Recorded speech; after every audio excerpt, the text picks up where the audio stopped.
এই কথাগুলো বিশেষ করে মেয়েদের শোনা উচিত। একটা মেয়ে তার স্বামীর সাথে বছরখানিক সংসার করার পর কোনো এক কারণে তার স্বামী তাকে ডিভোর্স দেয়। কিছুদিন পরেই আবারও এই মেয়েটা একটা দ্বিতীয় ছেলের কাছে বিয়ে বসে। ওই ছেলেটার সাথেও বছরখানিক সংসার হয়। হঠাৎ একদিন চলার পথে তার দ্বিতীয় স্বামী তাকে জিজ্ঞেস করলো, আচ্ছা, তোমার চলার পথে তো তোমার এমন খারাপ কিছু আমি দেখতে পাই না। তোমার চলার পথে তো তোমার কোনো ভুল দেখতে পাই না। তাহলে তোমার প্রথম স্বামী তোমাকে কেন ডিভোর্স দিল?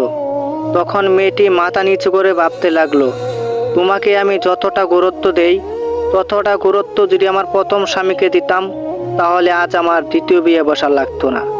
এই জন্যই আমার বোনদেরকে বলি, নিজের স্বামীকে গুরুত্ব দিতে শিখুন, যেন দুরন্ত না বেড়ে যায়। আশা করি আমার কথাগুলো বুঝতে পারছেন।